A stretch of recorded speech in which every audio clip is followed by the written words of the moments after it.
Olá, tudo bem? Seja bem-vindo ao programa Lespe Conecta. Olha, o tema por aqui hoje: reabertura dos espaços comuns em condomínios com a flexibilização. Para falar sobre esse assunto, eu recebo o Tiago Natálio, que é advogado especialista em direito condominial. Seja bem-vindo, doutor. Olá, Priscila. Um grande prazer estar aqui mais uma vez junto com vocês aqui na Lesp Conecta e um ótimo dia para todos nós. Isso aí. Bom, para começar, doutor, estava todo mundo na expectativa, né, da reabertura, então, dos espaços comuns dentro dos condomínios. O que o senhor já percebeu nesse momento? As pessoas, os condomínios já estão liberando, as pessoas estão utilizando os espaços?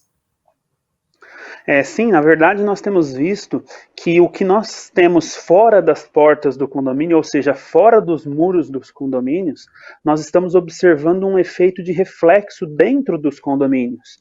Na maioria das cidades, e a gente pode falar não só de São Paulo, como em todas as outras do Brasil afora, o reflexo que nós temos tendo de abertura nas cidades está ocorrendo dentro do condomínios. Aqui em São Paulo, por exemplo, nós podemos observar que já temos cinemas já em processo de abertura, teatros, parques, shoppings, e dentro do condomínio não tem sido diferente. As áreas de lazer e as áreas comuns, que de uma maneira muito correta lá no passado foi fechado, até mesmo pelo síndico já tomando e sendo proativo, hoje nós já estamos percebendo sim essa reabertura gradual, de forma bastante racional, cuidando muito dos itens de segurança dentro do condomínio. Então sim, nós temos observado isso aí em diversos condomínios. Já tem condomínio até discutindo sobre a abertura de salão de festas, para que a gente tenha noção de tamanha evolução. Doutor, quem decide quais as áreas que vão abrir primeiro, ou todas as áreas devem ser liberadas já de uma vez? A decisão vem de quem? Perfeito, essa pergunta ela é muito importante porque ainda existem síndicos hoje imaginando que precisa de uma lei para tratar da reabertura, quando na verdade, em tese, não teve lei nem para tratar do fechamento. As questões Uhum. relacionadas dentro do condomínio, ela normalmente, e isso aconteceu em 99% das cidades, elas são resolvidas pelos próprios condôminos, que reunidos em assembleia têm o poder de decisão. Então, essa reabertura hoje, com a facilidade de ter a possibilidade de consulta através de uma assembleia virtual, tem dado aos próprios condôminos a possibilidade deles imaginarem como será feita essa reabertura, quais são os cuidados que serão tomados nessa reabertura e quais são essas áreas que a gente vai partir para uma abertura. Então, isso parte do próprio condômino. Doutor, o senhor falou aí das assembleias virtuais, né? Eu já escutei alguns relatos de pessoas que não confiam nesse tipo de sistema, que perceberam ali uma votação um pouco estranha.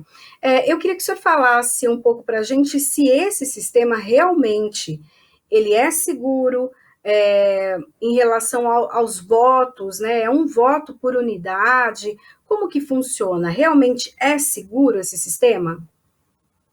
Vamos lá, um outro ponto bastante delicado assembleias virtuais, na verdade, não era costume dentro dos condomínios.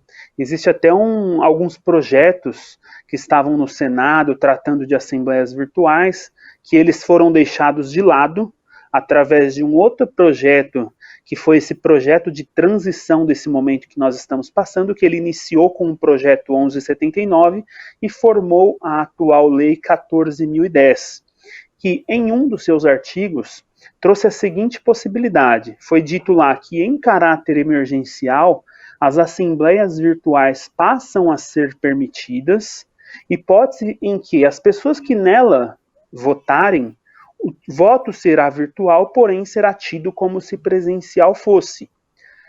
Mais ou menos foi tudo isso, entre aspas, foi só isso que foi dito.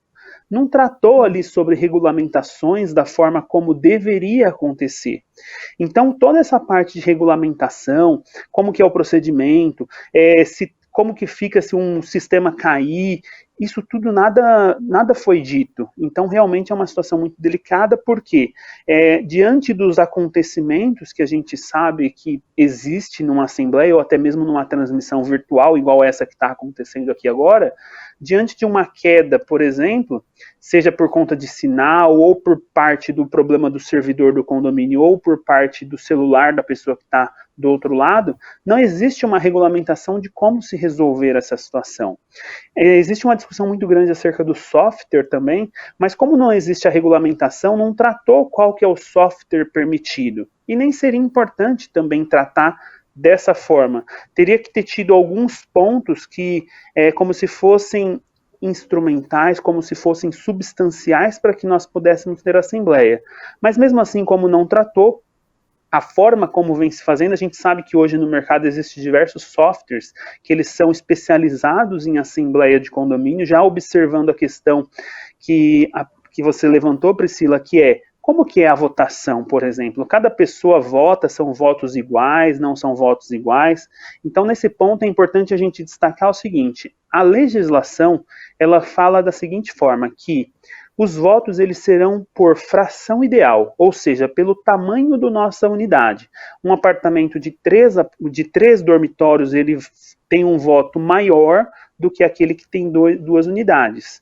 Essa é a regra geral do código, mas pode a convenção do condomínio dizer de forma diferente. Por exemplo, dizer que o voto ele vai ser igualitário entre todas as unidades, independente do tamanho que seja essa unidade. Então, isso a convenção pode estabelecer de forma diferente.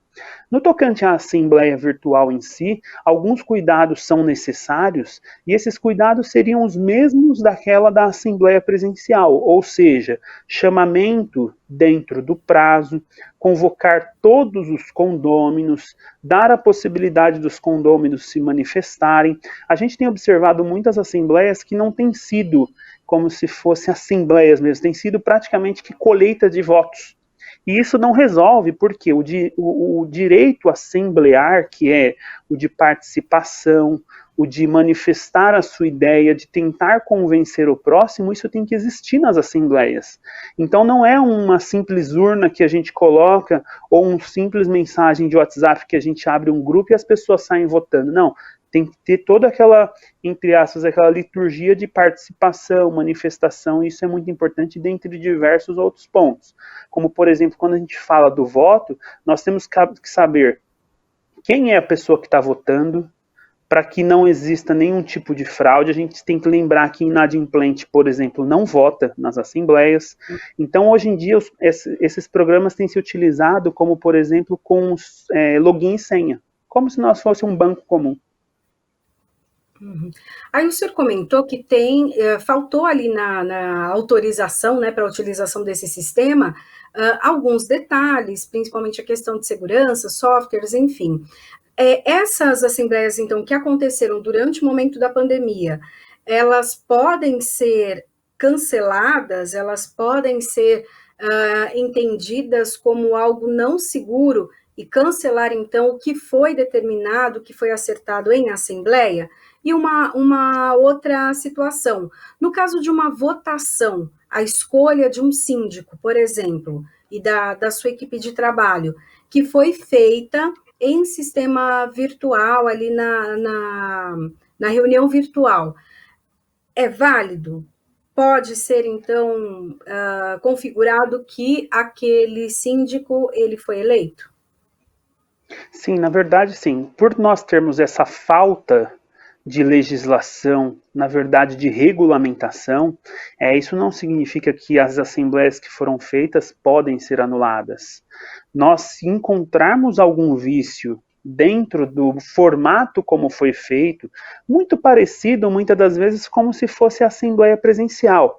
Exemplo, vício no chamamento, se não foi dado o prazo correto entre o chamamento e o prazo entre o dia da elaboração da assembleia. Então, alguns vícios nós podemos encontrar. Seria muito parecido como se a presencial fosse. Como não existe essa regulamentação de forma muito clara, existem, por exemplo, assembleias que são feitas em plataformas digitais, como essa que a gente está fazendo aqui agora, em que você consegue colher os votos da pessoa uma assembleia pequena, chama pessoa por pessoa, a pessoa vem manifestando seu voto. Outras, já com mais tecnologia, as pessoas têm um login e senha para poder se aprofundar, para poder fazer a sua votação. Então eu não vejo problemas nas assembleias, muito pelo contrário, existe a segurança jurídica, mas como uma assembleia presencial pode ter diversos problemas e vícios, uma assembleia virtual também pode. Então lá no começo nós tivemos aí alguns casos que aconteceram, posso até exemplificar um, em que o síndico, num determinado momento, como ele era o anfitrião da plataforma, chegou num momento que ele tirou a voz de uma pessoa e não deixou a pessoa se manifestar, mesmo sendo algo que a pessoa poderia ter se manifestado, e aí uma outra pessoa já quis falar, ela também já tirou o direito da pessoa falar, ou seja, a gente parte de um pressuposto de que uma assembleia como essa pode vir a ser anulada. Aí por conta de vícios que, se fosse presencial, também seria anulada. Mas atualmente a gente tem uma segurança jurídica para fazer esse tipo de assembleia. Uhum.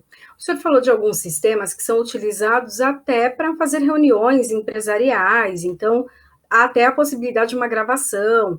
No caso, por exemplo, de uma votação que é feita por aqueles formulários do Google, né? O Google já gera aqueles formulários. É seguro aquele formulário que é enviado um link para várias pessoas? Há uma segurança, já que cada pessoa, teoricamente, teria que ter apenas um voto por unidade. Mas se várias pessoas da casa receberem o link e votarem, é uma votação que é feita de forma correta ou não? Esse do Google em si, embora eu não conheça muito, já participei de algumas apurações dessa forma. A questão é a seguinte: ele pode ser utilizado como exemplo, mas hoje os softwares preparados para assembleias de condomínio, eles já são muito personalizados para isso, de modo que, a partir do momento em que haja uma votação vinda daquela unidade, nenhum outro link seja possível uma mesma votação, ou seja, seria impossível repetir um voto. Então, de formas, vamos dizer assim, dadas as suas proporções e as suas diferenças, compactado isso a um software voltado à área de condomínio, dá sim para ter muita segurança. Hoje a gente sabe que por login e senha, a gente inclusive movimenta a nossa conta bancária. Então, o login e senha em si, ele não é o grande transtorno. Existiriam outras formas? Sim, existe até o certificado digital, mas que envolveria, de repente, um investimento muito grande para todos os condôminos. Daí a importância de nós termos esse tipo de regulamentação nas convenções do condomínio, porque lá é o local correto de nós manifestarmos essa regulamentação. Existe um artigo do Código Civil, por exemplo, que ele diz o seguinte, que a assembleia de condomínio, ou melhor, a convenção de condomínio determinará a forma do chamamento das assembleias, a sua convocação, as regras da assembleia. Então, a forma correta e o momento certo seria na convenção, e não nós tratarmos isso em lei, porque a gente tem diversos condomínios Brasil afora de tamanhos e problemas diferentes. Nós temos condomínios, por exemplo, aqui em São Paulo, que eles são condomínios projetados para idosos. Se nós imaginarmos aplicarmos uma tecnologia e fazermos uma assembleia totalmente virtual num condomínio que ele é projetado para idoso, sem nenhum tipo de preconceito, porque a gente sabe que hoje tem pessoas idosas que mexem em computador melhor do que a gente, mas a gente pode imaginar que, se nós aplicarmos um sistema totalmente tecnológico e virtual, ao invés de nós incluirmos os condôminos, de repente a gente vai excluí-los da participação. Então, daí a importância de nós não termos isso na lei, mas sim regulamentar na convenção de condomínio. Convenção de condomínio, para quem não conhece, é o documento principal que rege as regras dentro do condomínio, que rege a convivência e as regras basilares, entre elas a assembleia de condomínio. Uhum. O senhor acha que, com essa experiência, né, que os condomínios tiveram por conta da pandemia, da utilização aí dessa reunião de condomínio de forma virtual, isso pode acontecer de uma forma híbrida daqui para frente, levando em consideração que muitos condôminos não participam da reunião porque ou estão trabalhando ou não têm a possibilidade de participar mesmo da reunião. Há essa possibilidade de um híbrido? Sim, na verdade, sim. Inclusive, Priscila, existe um projeto. Vejo que você tem as suas ideias, elas estão antenadas, inclusive, com os projetos de lei. Existe projeto no Senado da Simone, uma senadora, que ela falava exatamente sobre a possibilidade de uma assembleia híbrida, onde nós teríamos a possibilidade de agirmos presencialmente dentro do condomínio e as pessoas que não tiverem condição estar de fora do condomínio. Na verdade, esse projeto dela ele é um pouco mais abrangente, dizendo até sobre a possibilidade de uma assembleia mais aberta, da qual a gente inicia a assembleia, e se nós tivermos alguma dificuldade de alcançar um determinado quórum, a gente chega ao ponto de bater de porta em porta e pedir a votação da pessoa, o que hoje, pela jurisprudência, não é permitido. Então, existem projetos que ajudariam a gente a resolver alguns problemas, não todos. Por exemplo, esse projeto 548, ele dizia que só resolveria questões relacionadas quando o quórum ele é muito alto. E hoje, diante da impossibilidade da realização da Assembleia, até mesmo para eleição de síndico, prestação de contas, previsão orçamentária, isso não exige nenhum quórum. Então, ainda que tivesse aquele projeto aprovado no dia de hoje, não resolveria. Então, olha o momento em que nós nos encontramos. Existe uma lei, 14.010, que ele diz que até 31/10, que essa lei é uma lei temporária, que o vigor dela, embora ela nasceu ali em julho formalmente, ela diz que as relações ocorridas entre março e 31 de outubro, ela se regeria por essa lei, só que essa lei está chegando no fim. E a partir do momento que nós finalizarmos essa lei, supostamente, nós voltaríamos para as assembleias presenciais. Ao ver de muitos advogados e muita parte da jurisprudência e da doutrina, de forma obrigatória presencial. Ao ver de outros advogados e parte da doutrina, eles vão imaginar ainda que há uma possibilidade de continuidade. Então, na prática, a gente vai ver como que vai acontecer isso e como que os tribunais vão reagir a essa situação. Mas realmente a gente está chegando no fim desse período de transição dessa lei 14.010 e a partir de 31 de outubro, supostamente, a gente voltaria para o início onde as assembleias são totalmente presenciais, salvo naqueles condomínios em que há uma previsão específica na convenção de uma autorização. Quem pode decidir isso, já que a lei ainda está em processo, seriam os condôminos, o síndico, a equipe de trabalho, eles podem decidir e escolher um sistema de reunião de condomínio híbrido? Sim, sem dúvida. As pessoas que estão à frente do condomínio, eles, ao organizarem a assembleia, eles escolhem, inclusive, qual que é o software que eles vão utilizar, eles escolhem se a assembleia vai ser híbrida ou se a assembleia vai ser totalmente virtual. Alguns escolhem ainda totalmente presencial, porque, como nós dissemos, essa lei ela não poderia impor uma assembleia totalmente virtual, porque nós temos condomínios onde tem 5 unidades. Qual que é o problema de 5 pessoas se reunirem dentro de um salão ou dentro de uma área aberta da quadra?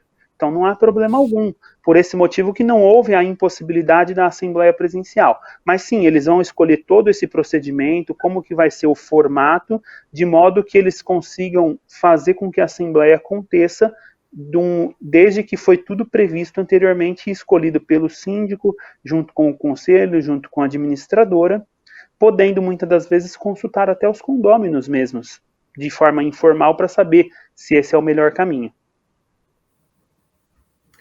O senhor acha que os condomínios vão por essa direção? E outra coisa, quem pode votar? Quem pode participar das reuniões?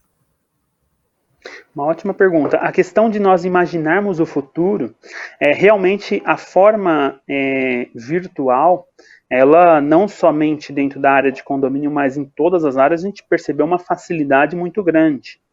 Às vezes uma dificuldade, porque tem pessoas que gostam do presencial, mas para aqueles que não podem participar, uma facilidade imensa. Então, eu acredito que do que nós experimentamos, a gente vai querer muito continuar. Então, os condomínios vão trabalhar uma alteração de convenção de condomínio para dar uma segurança jurídica acerca desse aspecto. No tocante à segunda questão, Quem de fato poderia participar dessa assembleia e votar são todos os condôminos, essa participação, mas os votos somente aqueles que estiverem quites com o condomínio, ou seja, não tiverem nenhum tipo de débito. Aí é só esse o limite que a gente teria. Uhum. Só pode votar o proprietário ou a pessoa que alugou, né, pode também votar, tem voz. Perfeito. Em regra, o código diz o seguinte, que são direito dos condôminos, aí a gente vem para quem é entendido como condômino. O condômino, na verdade, são duas palavras aí juntas, que é aquele que tem a comunhão do domínio, ou seja, aquele que supostamente é proprietário. Ainda que seja o promitente comprador, que é aquele lá que é o contrato de gaveta, mas o inquilino, que é a grande discussão, em tese, ele não vota nas deliberações das assembleias. Ele só poderia votar se for a ele dada uma procuração para ele representar o locador. Mas, em tese, o voto é sempre do condômino. Uhum. Tem alguns condomínios que têm essa procuração, né? São dos proprietários, né?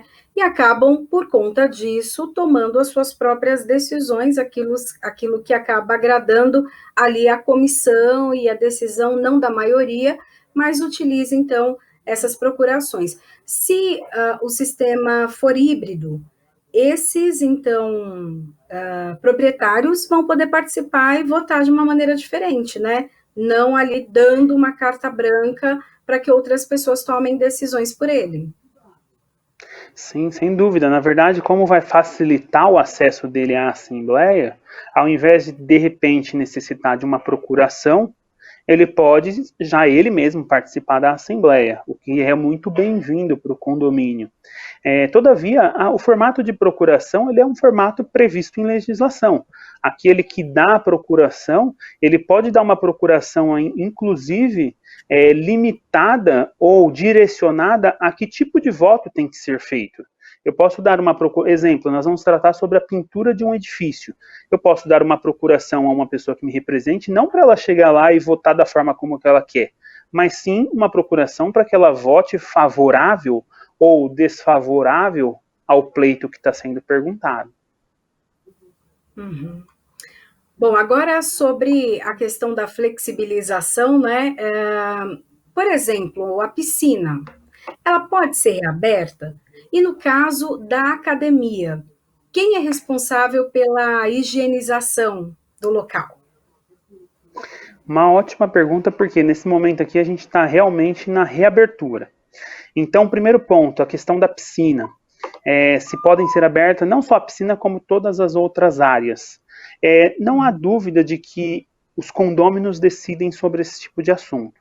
E os condôminos decidindo pela reabertura, a reabertura ela vai ocorrer, salvo se tivesse alguma lei que proibisse, o que em 99% das cidades não existe. Então essa reabertura ela está sendo feita de forma gradual, decidida pelos condôminos. Muitas das vezes eles limitam um número de acesso a quantas pessoas que podem utilizar, ter o distanciamento, utilização de máscaras ou para quem está tomando sol, ou até mesmo a utilização do álcool em gel e etc. Então isso não é um problema. No tocante à responsabilidade quanto aos cuidados, seja na área da piscina ou em qualquer outra área, não tem sido uma dificuldade, porque tem sido colocado que a responsabilidade quanto à limpeza ela é do próprio condômino, ou seja, ele precisa no momento da entrada fazer a sua higienização, no momento da saída também, e o condomínio, na verdade, o máximo que ele faz ali é dar o suporte dos materiais e os produtos que são necessários. Doutor, e quem define as regras de utilização? Quantas pessoas vão participar da academia? Quem pode entrar na piscina, né? O número de pessoas ali, no campo de futebol, a utilização dos playgrounds também, como funciona? Quem controla aí essa utilização? Entendi. Como no momento dessa escolha, ela sempre parte dos condôminos. Alguns discutiam no começo a seguinte situação, Priscila. Eles imaginavam o seguinte, mas como que a gente vai definir? Depende de algum quórum específico? Exemplo, o condomínio tem 100 unidades. Eu preciso ter um quórum de maioria absoluta, 50% mais um de todas as unidades, ou é maioria dos que estão presentes na Assembleia? Exemplo, apareceram 3 pessoas na Assembleia, 2 votos pela liberação, então todos vão ter que, a partir daquele momento, entender que a liberação vai acontecer. Então, a regra do Código Civil ela diz o seguinte: quando nós não temos um quórum específico para uma determinada matéria, a gente vota ela por maioria simples. Ou seja, se apareceram na Assembleia 5 pessoas, a votação foi 3-2, todos terão que obedecer à Assembleia, porque a Assembleia em si é soberana. Então, no tocante à questão de quem faz essa definição, são os condôminos representados por aqueles que participaram da Assembleia. Então, essa definição de como que será esse protocolo, que seria o que nós utilizaríamos fora do condomínio, esse protocolo ele pode ser feito pelos próprios condôminos, obedecendo às regras, a quantidade de pessoas. Muitas das vezes, a gente acaba buscando informações de outros setores e a gente já traz uma coisa muito pronta de outros setores para dentro do condomínio. E aí a gente faz uma simples aprovação ali, de modo que a gente consiga fazer essa utilização. Aí, no caso, doutor, da utilização obrigatória da máscara, né, dentro do condomínio, a pessoa pode ser multada caso ela não utilize, lembrando que é uma determinação estadual, né, uma lei para que as pessoas utilizem a máscara. Porém, é como se você estivesse dentro da tua casa, se você está dentro de um condomínio. E aí, como fica? E realmente tem dado muita dor de cabeça esse assunto mesmo, porque é comum, às vezes, ao sair de dentro do apartamento, você acaba esquecendo, ou você só foi dar uma descidinha no carro para pegar alguma coisa. Então, de fato, existe a legislação, existe um decreto do governador, que supostamente, ou melhor, que certamente abrange todos os municípios de São Paulo. Existiu uma discussão muito grande acerca desse decreto, tendo em vista que no decreto em si, a forma, o texto legislativo que na verdade partiu do próprio governo, ele não foi da melhor forma redigido de modo a alcançar os próprios condomínios. Isso porque fala locais públicos ou de acesso ao público. O condomínio não é um local público e o condomínio não é um local de acesso ao público, como se fosse algo aberto. A melhor escrita para nós enquadrarmos o condomínio deveria ser locais privados de utilização coletiva. Que aí nós diferenciaríamos, por exemplo, a pessoa que mora numa casa da pessoa que mora num condomínio, porque a utilização é coletiva. Mas dentro do próprio site do governo do estado, tinha lá uma pergunta que acabou esclarecendo todos. Em condomínios, a utilização das máscaras são obrigatórias? Pode o fiscal do estado fazer uma multa, inclusive? E vinha dizendo que podia no site de perguntas e respostas. Então, superada essa situação, nós vindo aí para o lado do condomínio, a questão é, eu posso aplicar a multa ao condômino? A partir do momento que o condomínio pode ser, inclusive, penalizado por conta de uma legislação que alcançou o condomínio, sim, eu posso alcançar o condômino com uma multa, mas eu preciso, dentro de condomínio, dar divulgação. Eu preciso dar transparência acerca dessas normas para que o condômino possa entender que ali dentro do condomínio a gente aplicaria também. Daí a importância dos comunicados, até mesmo das cartas que foram direcionadas aos e-mails dos condôminos ou as cartas protocoladas junto aos condôminos, dizendo que se não utilizarem dentro do condomínio das áreas comuns, nós temos sim a possibilidade de aplicar uma multa. Num primeiro momento, a gente tem sempre dito que o ideal é a gente trabalhar informando, como se fosse aquela política pública para que não precise aplicar a multa, mas a gente sabe que em raros casos em que a pessoa realmente não quer cumprir, a gente vai ter que chegar ao ponto final aí de dar uma advertência na reincidência e aplicar uma multa. E essa multa, sim, ela pode ser devida pelo condômino. Doutor, para a gente terminar aqui a nossa conversa, aquele condômino que se sentir lesado, né? No caso, vendo que outros condomínios já tiveram todas as áreas liberadas, mas o seu condomínio ainda não, tenta argumentar ali com o síndico, com a equipe de administração, e ainda assim há proibições de uso em certas áreas comuns do condomínio. Se ele se sente lesado, né, no direito dele da liberdade, ele pode reclamar de alguma maneira? Para quem ele reclamaria? E outra coisa, os condôminos podem pedir desconto no seu valor da taxa de condomínio pelo tempo que esses serviços ficaram ali sem utilização? Certo. Primeiro ponto, em relação à questão de repente a assembleia não for ou não tiver o mesmo pensamento desse determinado condomínio. Em condomínio, por nós morarmos em coletividade, às vezes nós somos votos vencidos. Então, nesse momento, a gente precisa apurar, a gente precisa respeitar a decisão da maioria por ser um momento diferenciado. Óbvio que se nós não estivéssemos diante de pandemia, não caberia esse tipo de discussão. E o condômino que não tiver a possibilidade de acesso às áreas comuns, ele poderia até as vias judiciais, ou ele poderia utilizar de forma forçada e deixar com que o condômino aplique multa, porque essa multa certamente seria invalidada nos tribunais. Então, num primeiro momento, ele precisaria obedecer a ordem da Assembleia. Se os condôminos decidiram pelo fechamento, vai continuar até uma segunda decisão. No tocante à questão do contraponto de dizer, então eu não uso, eu não pago, quando nós estamos diante de um condomínio, ali nós estamos rateando despesas. Então, as despesas, enquanto rateadas, elas necessitam ser pagas, até porque elas foram aprovadas em previsão orçamentária, e ainda que nós não viermos a ter uma determinada despesa, esse dinheiro ele fica no caixa do condomínio, então não caberia ao condômino dizer, então eu não utilizei, eu não pago, até porque é uma regra geral que vai e que todos têm que obedecer, porque quando tem uma regra como essa, é os próprios condôminos dando a ordem, é os próprios condôminos decidindo em coletividade. Então não haveria aí essa possibilidade de descontos. Um outro ponto que estava muito discutido, só para não deixar de falar, a questão das festas. Salões de festas que estão abrindo, etc. Nós temos percebido, sim, alguns condomínios que já têm feito a abertura, e se nós observarmos o quadro que foi feito lá pelo governo do estado e as faixas em que nós estamos, supostamente, embora não seja aplicado diretamente ao condomínio, mas se nós quisermos utilizar o próprio quadro, nós já estaríamos sim num momento de abertura, inclusive do salão de festa, porque lá na fase verde que nós estaríamos agora, lá diz que os locais que são fechados com acesso contado, desde que tenha utilização de 60%, não seria o problema.